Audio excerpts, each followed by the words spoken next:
So before we talk about whatever it is that we're going to talk about, I thought it makes sense that I explain my background, my experience, because whatever is it that was going to come out of in the rest of the slides will be coming out of based on what I've experienced, what I've observed. So yeah, that's me. So I'm currently working at iwoca, which is a fintech startup in SME space. It's one of the fastest growing fintech startups in London, in UK, I guess. I've been a product manager for a little over 3 years now. Pretty much all of it has been in B2B and SME space. Even though a little bit of that time was in the B2C space. And also that included some of the stuff I did for my own startup. It didn't go quite well, but I sold it technically in profit. So it still counts as an experience. Yeah, pretty much all of my experience has been in startups. Even though so I haven't really been a product manager in bigger companies, but I've observed product managers in these big companies. And I did my MBA here in London, and I started my career as a developer. When I was approached to talk about, to give a talk over here, I was wondering what should I talk about, and I was trying to reflect. I was trying to think of who is the target audience, and as it turns out, obviously the target audience is new and upcoming and aspiring product managers. So I was thinking when I was kind of starting up, and to be honest, even up until some time back, I was wondering what is it that I wish someone would have told me when I was starting up, which would have helped. And I thought that, so I guess relating to my experience, I guess, would help. And so I thought that I should talk about these misconceptions about product management, which are out there, and we'll cover those in a minute. I guess these, I'm hoping as part of this session, we can go through these misconceptions, talk about actually what is the reality over there, and then in a sense, what is product management about. So a disclaimer first. So first of all of this that I'm talking about is basically coming out of my own experience and my observations around me. Someone else might have a different view or opinion. First and second, these are all my views, not my employers. And also, by the way, I understand that these slides are going to go into slide share as well. So I thought maybe the way these slides should be prepared is hopefully that if someone just goes through the slides on their own, hopefully that makes sense. So without further ado, I'm not sure how many people have actually seen this meme. No? Okay. All right. This is I think this is one of the most popular memes about product management out there. So yeah, it's one of the regular themes. So what is it that my friends think I do? I'm not sure what that is. I think maybe someone who checks inventory. What my mom thinks I do, Steve Jobs, society thinks I have no place. I don't know what I'm supposed to do. My colleague thinks I'm a monkey who doesn't really know what I'm supposed to work on. I think I'm a Superman, but actually what I am is a headless chicken, right? So the interesting things, the two interesting boxes that I found over here are the one in the middle, the Steve Jobs and the Superman, right? So what my mom thinks and what I think. But I feel like when we're kind of starting up in product management, or when we're new, we kind of reading all these blogs and reading up. You kind of I guess all these blogs and the things you read in here kind of build up this aura around product management. And some of it is true and some of it is not. And what I've noticed is that this aura comes out of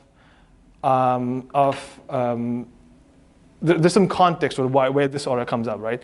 So first of all, obviously the stuff that is written about has been written in terms of what is it that companies build and how they build it. So there's a process.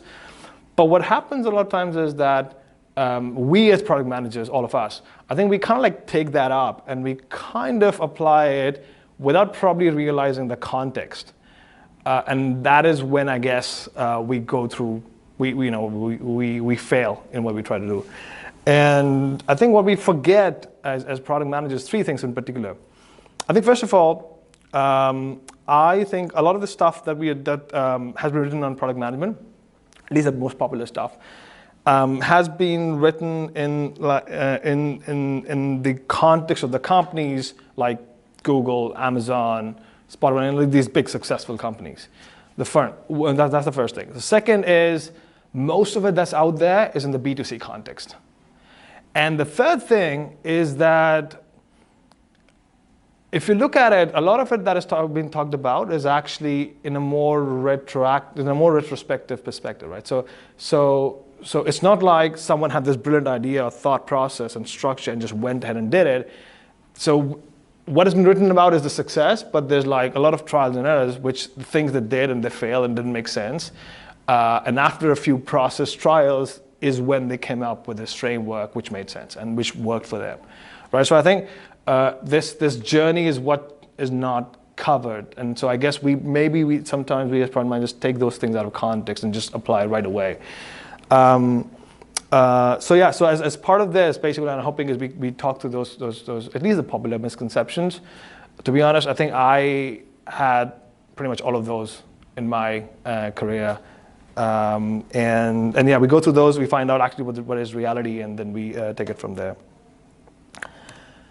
I'm sure we would have heard about this one. This is the most popular misconception, in my view, and also probably the most debunked misconception. Right? Product manager, the CEOs of product. How many people have actually heard of it? So okay, cool, all right. So I was trying to figure out where this came from, and it seems to me like the earliest written reference of this was in Ben Horowitz's blog, Good Product Manager, Bad Product Manager. At least the earliest written reference. Ben Horowitz is the co-founding partner for Andreessen Horowitz with Mark Anderson, which is like one of the most popular and successful VC firms. And but then, to be honest, now if you go to Ben's blog now and look into it, he himself says that, look, I wrote this stuff like 10 years ago, and some of it and maybe all of it doesn't make sense. So take it with a pinch of salt. So I think my concern with this misconception is that I think it just creates negative connotations. I think it makes people and PMs believe that we have this authority, and which is not true. And I guess this is also maybe where the B2C aspect comes in, because I guess the rationale here is that we're building the product for users and the customers, and product managers are the closest to the customers or users, and so they have the best view, and so kind of like they are the CEOs of the product, which is not true, especially if you're working in B2B. It is definitely not true, because B2B works in a very different setup, and I think one of the things, there's two other things over here. Is that first of all, CEOs have authority. We don't. CEOs have people reporting to them. We don't. So what is the reality? The reality is, at least the way I look at it, is PMs are caretakers / guardians of the product. And our role, actually, what we end up doing is it's kind of like an inverted pyramid. We don't actually we are not really the CEOs. We actually have to serve everybody. And I mean like everybody, like from engineering to QA, to business side, sales, success, like everyone. And I don't mean this as like a humble brag. And not as in like leader, like true leaders serve kind of thing. You really have to serve. Like people will come to you, they'll ask questions, they will raise doubts. I mean, they will really question your decisions, the things you guys are doing, the outcome of the things you have done, and you have to explain. So you really are serving everybody. You are answerable to everyone. You're answerable to developers. You're answerable to QA. You're answerable to the CEO. Everybody. And which is why it is quite important that you are always taking stakeholders buy-in. And so as a product manager, what you actually end up doing is maybe not so much taking decisions, although there's an angle to it.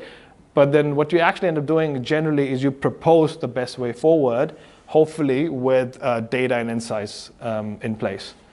And which is why what you're proposing should be defendable. You should be able, good PMs always make sure that their decisions are defendable. So your job is to propose, not more so actually making decisions. or actually acting on something without getting buy-in from people, right? So misconception number 2. PMs need to come up with great, brilliant product ideas. And I think this Steve Jobsian view of product management is definitely incorrect. I think we have this view that maybe someone sits in a room, comes up with these brilliant ideas, and kind of like runs with it, gets everyone excited and kind of delivers on that. It's not true. You're not alone in this battle. It's not only your battle. The people who have raised these issues with you are actually dealing with this problem way more than you are. So do make sure that you pull in everyone together when you are working on product, right? So how do you do that? What's the reality over here, right? So I believe your product, the best work you can do as a product manager is to set up processes, to put a framework in place, right? Your job as a product manager is to put that engine in place, which kind of like constantly goes through, pulls everyone together. And this engine, this framework is basically helping you to identify what are the problems. Then it helps you identify what are the, how do you prioritize those problems? Then it is to identify, okay, what are the solutions for these prioritized problems? And then you have to make sure that whatever you are going to work on, that it is kind of de-risked. Right? And that's where the whole experimentation comes in, right? So, so in a sense, this is what you got to do. Put in processes, put in engines. And I think which is why coming up with a brilliant idea doesn't make so much sense. It might work once, maybe twice, but not on an ongoing basis. Misconception number 3, PMs have access to sea of quantitative data to dip in and generate insights, which is, I had this like for a long time. And whenever I used to go into a company where I did not have access to like bars and graphs and charts, I'd be really disappointed. The reality is like this like the sea of access to sea of quantitative data maybe is true in companies like Facebook and Google. In fact, even in some of the big companies, it's not that easy to get access, to get hold of the data, kind of like what you need, because in some cases, like at least in one of the big e-commerce companies, apparently in some of the cases you have to like raise a request, and it might take like days and weeks for you to actually get the data that you want.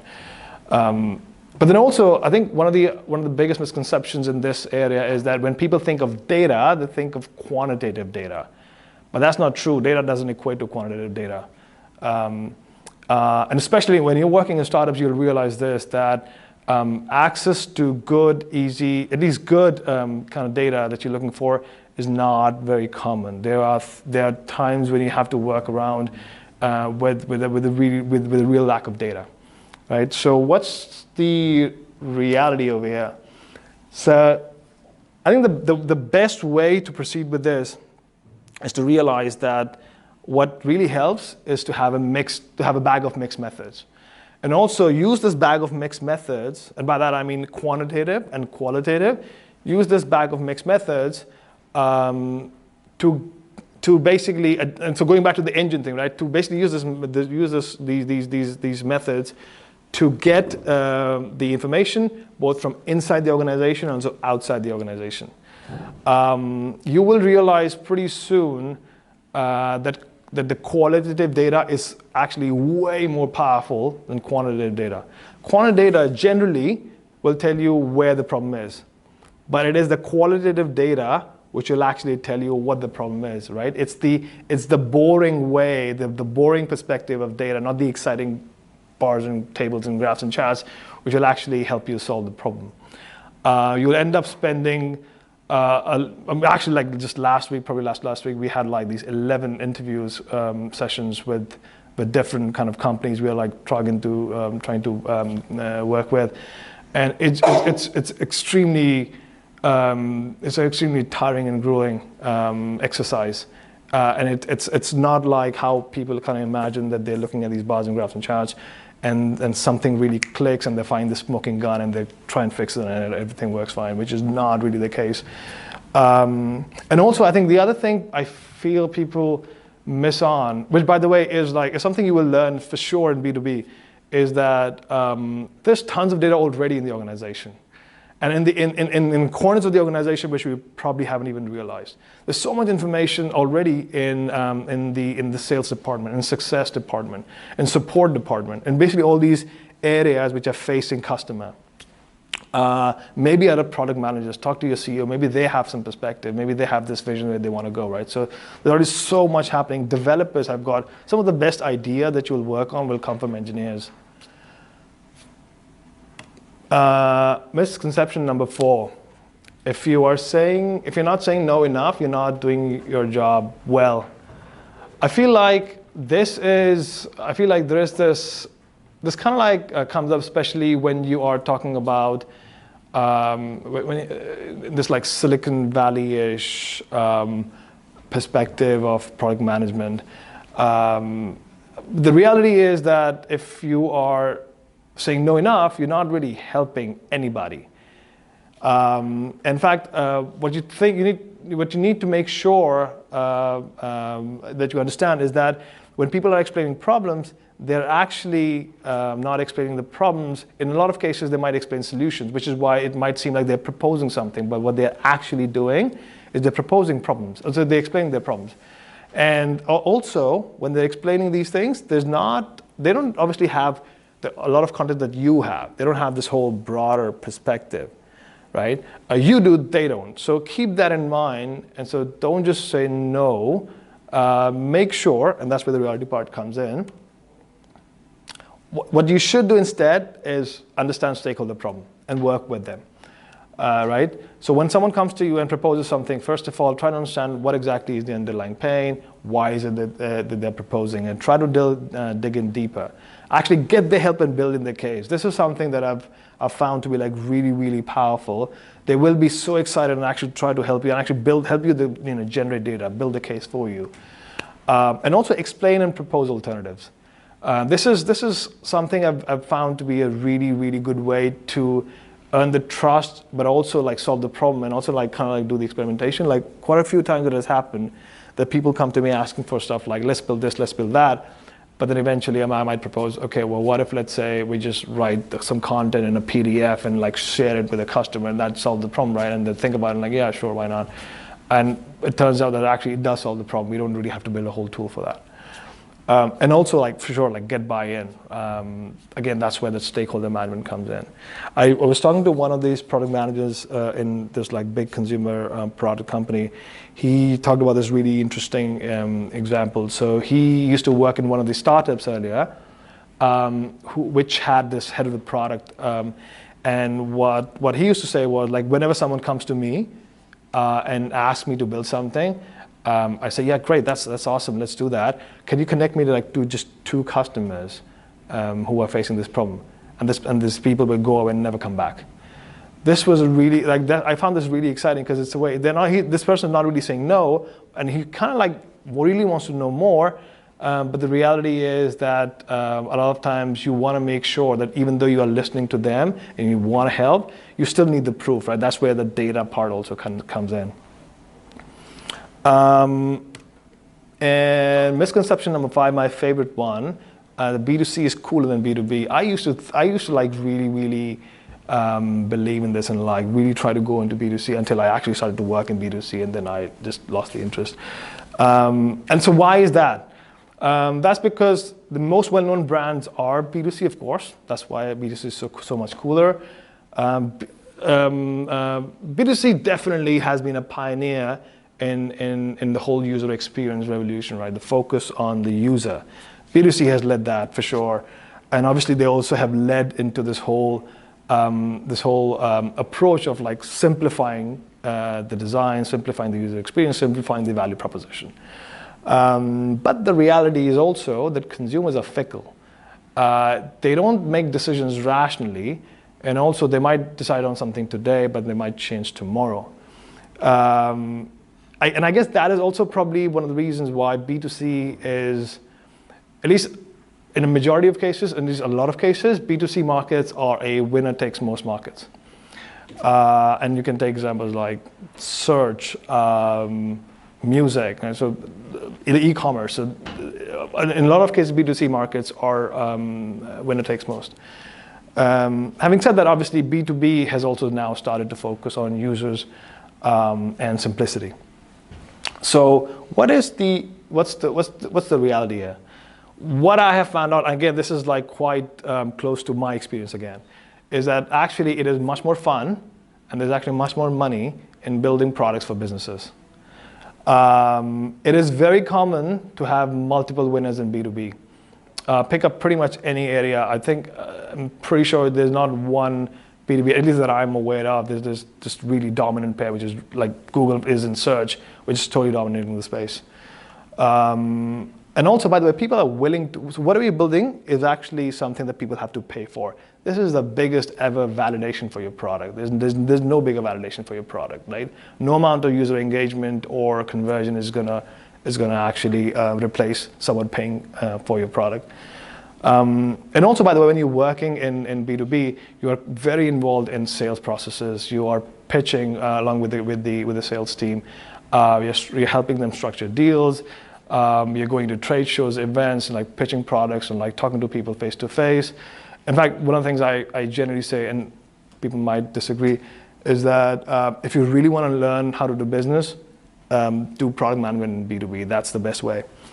Having said that, obviously, at least what I noticed, what I have started to think now is that the line between B2C and B2B has started to fade, because a lot of companies, at least what I have seen, quite a lot of startups and maybe a lot of big companies as well, even though they're B2C, the money they're generating is actually coming in from the B2B side of the value proposition, right?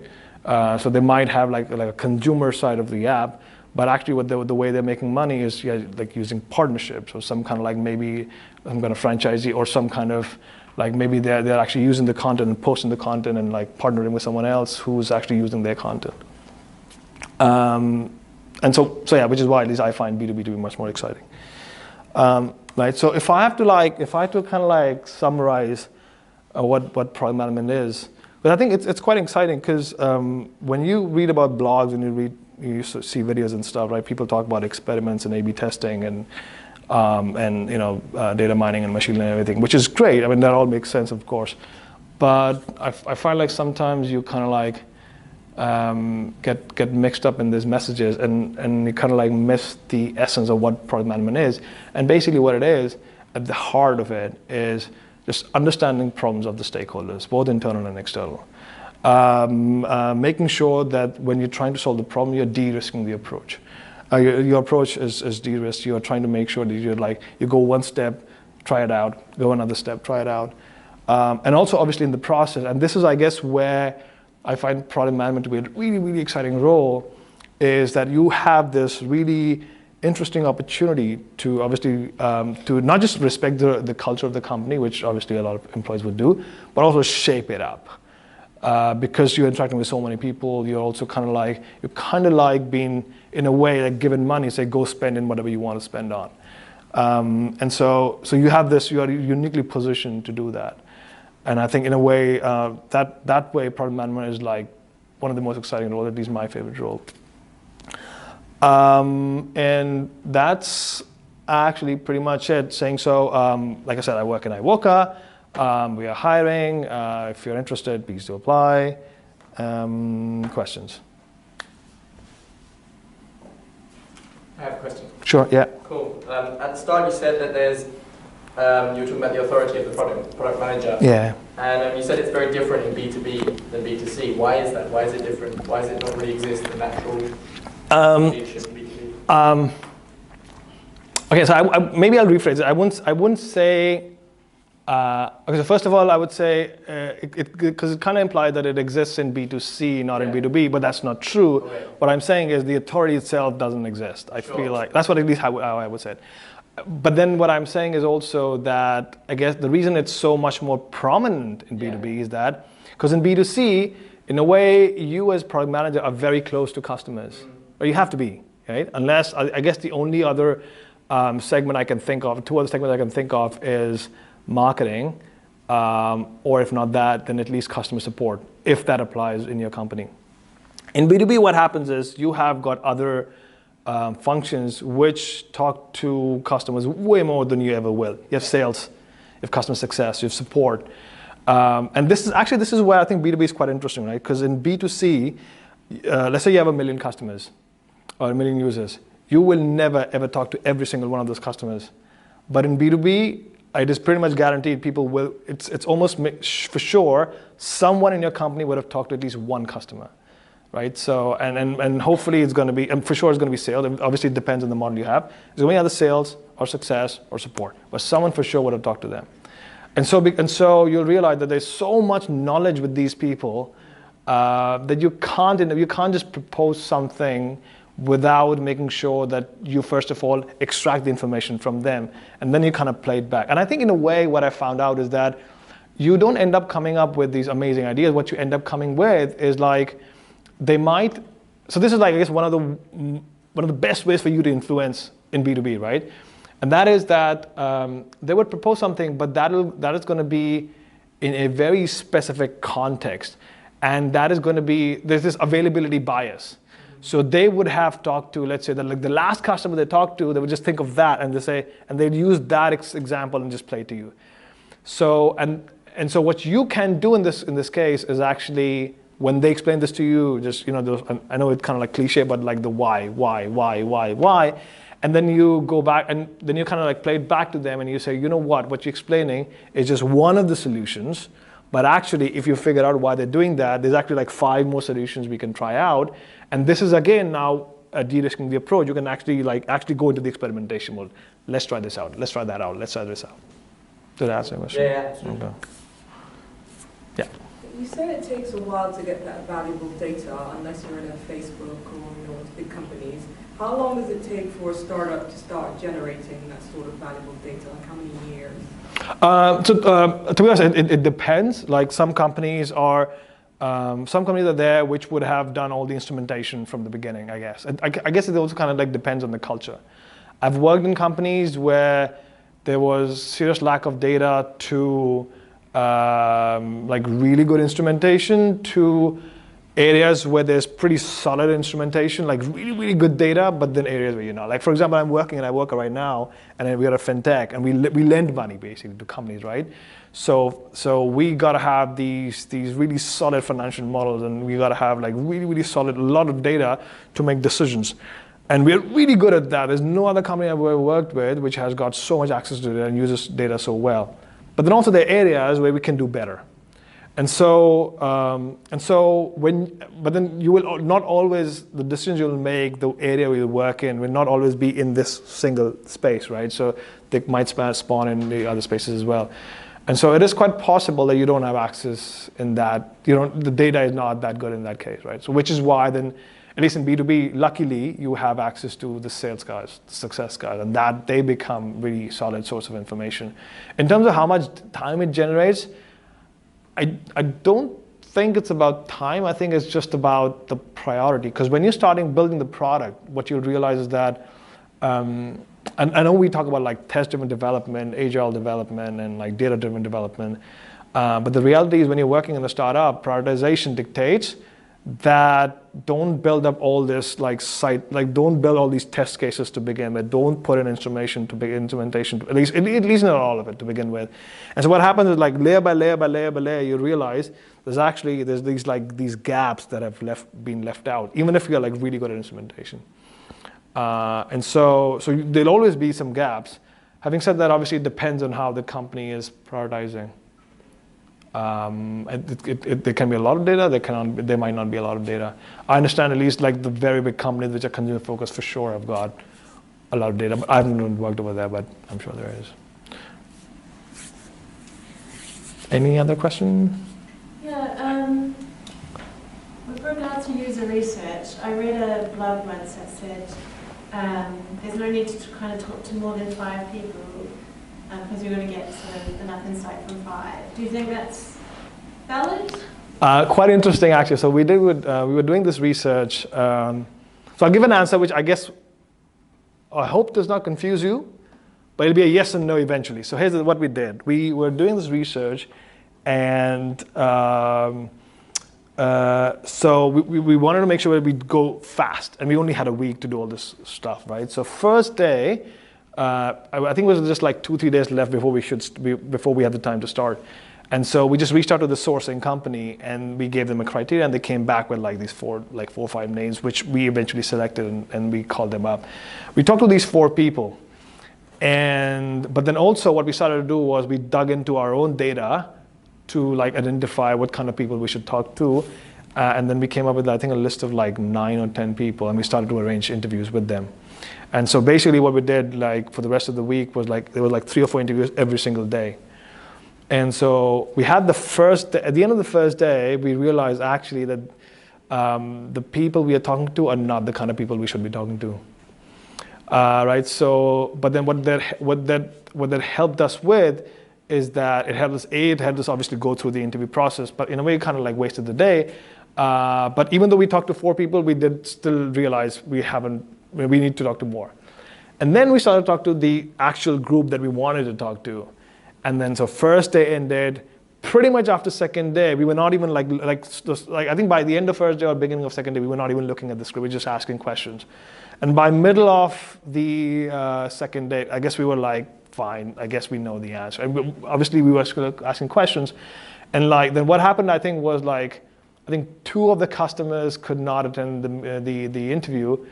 And we were discussing like, should we even arrange the interviews or not? Should we rearrange them? And then when we looked into the categorization, the characteristics, we're like, you know what? Actually, we're not going to find anything interesting. So I think what it starts to so I guess to answer your question again, to go back to it, it depends on the segment. I guess if you talk to let's say 5 people in a segment, I guess you will start to have the recurring themes. You will realize, you know what? It doesn't actually help talking to the 10th customer. After 5, you start to get the themes. But the answer you'll get from one segment versus another segment is something which might be very, very different. So it depends. Question? So you said you were a developer before you moved into product management. What's the typical background of someone moving into product management role? Quite interesting, actually. So I came from engineering. In our company, people have come from, or companies in the past, people have come from analyst position as well, like data analyst. People have come from, actually like in my current company, we've got some like credit analysts who are interested in working as product managers, so they have joined in. Engineers are obviously there. There are some people I worked with who have come from marketing position, they are working in. I think there was the people I know of who have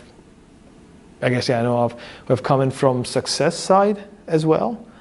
So it varies quite a lot. But what I've noticed is what I would suggest is so if you're trying to switch, then try to switch within your own organization.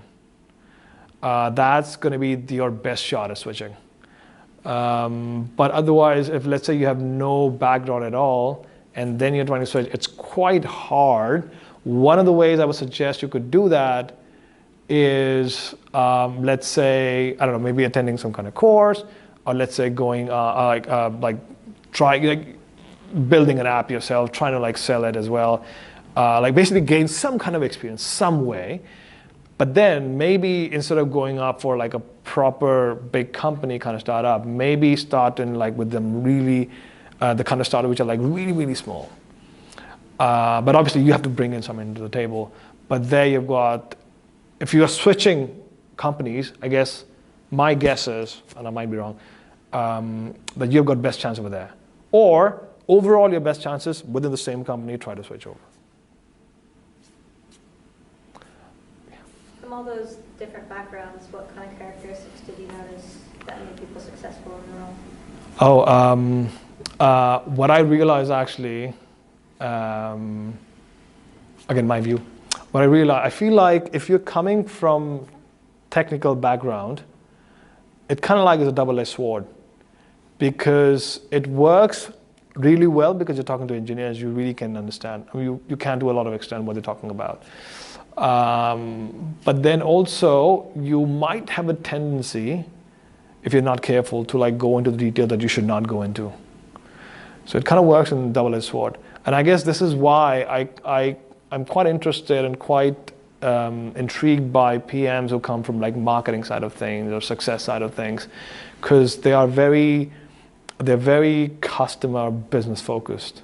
In fact, I guess if you read a lot of blogs and you study about like, you know, what like the personas of PMs, right? You'll see or you'll read about that they're like technical PMs, they're business PMs, and they're design PMs, design-oriented PMs, and I guess it obviously it depends, because some companies, let's say like Stripe, might have a lot of technical PMs. I'm just generalizing.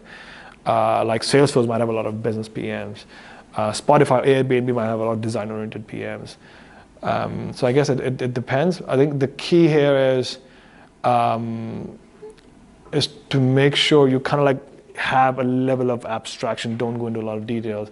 But I guess in my past, I myself have kind of like found myself going into details where I should not have gone into. And I guess that's where my technical background kind of like backfired on me. But then you kind of like learn to make sure that you don't go into that and leave the technical stuff to engineers. You mentioned frameworks earlier. Could you give us an example of a framework that you'd use to uncover a customer's problem or customer's pain point? Okay. Can I ask you a question back? Sure. When you think of a framework, what do you think of? Give an example of a framework. You could start with maybe custom interviews, or try to use social media where people are expressing certain problems that they have and then trying to build up a feature or a product to solve that problem set. So so I guess when I talk of framework processes, I mean to put in place a setup where, so, and it could be in terms of, let's say, just simple things, right? Let's say setting up weekly, bi-weekly meetings with different stakeholders, setting up, and like all of this adds up. Setting up like how you're going to make sure people can raise bugs and issues. How do you make sure that people raise feature requests with you? How do you make sure that you have some kind of process in place where you're constantly talking to customers, right? So, and this is what I mean by framework. So try to put in processes, checkpoints, milestones in place, which are there to kind of like source, like for example in problem space, which are sourcing different problems, like sourcing problems from different sources. It can be both internal and external. And so your framework might not be holistic initially, but at least try to cover as many bases as possible. And that's what I mean by framework. And so let's say, so you take it, let's say, to the next step, then let's talk about a prioritization framework, right? So by that I mean, let's say you working with, let's say in B2B, I'll take my example. Let's say in B2B, you're working with salespeople, because salespeople, by the way, salespeople are like, you'll have a love-hate relationship with sales, right? They're your biggest friends, but they also make your life hell. And so you, let's say, working with salespeople and saying, you know what, okay, fine, there's like these 200,000 problems we got to solve. Let's put a setup in place so that you and I are in sync on like, these are the biggest problems. So maybe let's say what will help you is like, if you agree with your key stakeholders that this is the framework we should adopt when we are making decisions, when we are saying this is what we should do and this is what we should not do. This agreement of prioritization is going to really make your life quite easy. And again, this is an example of a framework. For someone just like falling into product management, a lot of the things I've read seems to deal with a technical team that's in-house. How do you deal with it when your technical team tends to be external vendors? Oh, yeah, I pity whoever has to do that, by the way, first of all. But then it depends, actually. So let me rephrase, sorry, maybe I'll take it back and I'll rephrase it. I guess it's okay. I'm hoping, just to clarify, I'm hoping you're not talking about outsourcing model, are you? No. Okay, it's already been outsourced. Okay, so it's outsourced. So it's like, okay, so it's even worse. Yeah. All right, so yeah, that's really cool. So okay, so one of the startups I worked with, and by the way, it's quite common for you to not work with the people in the same office. Yeah. So I used to work with people in a company. I've worked in a company where engineers are not in the same place. In fact, every single engineer in a different place. That's okay. If, and again, this is my personal view, if they are employees, or if they are of your own company. But if you've outsourced it, that's when it becomes really problematic, because in my view, outsourcing does not go well with agile, because I used to work in that kind of industry as well earlier. Because if you look at it, the way outsourcing billing works, it's either fixed model or time and price. Yeah. So fixed model is you can't be agile. It's kind of like you scope it out and they deliver it. Yeah. You agree the scope.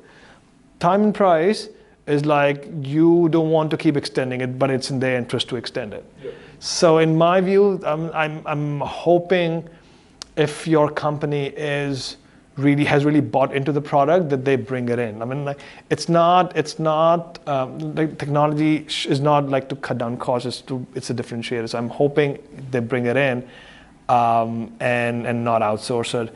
To be honest, I don't think I've worked in a setup.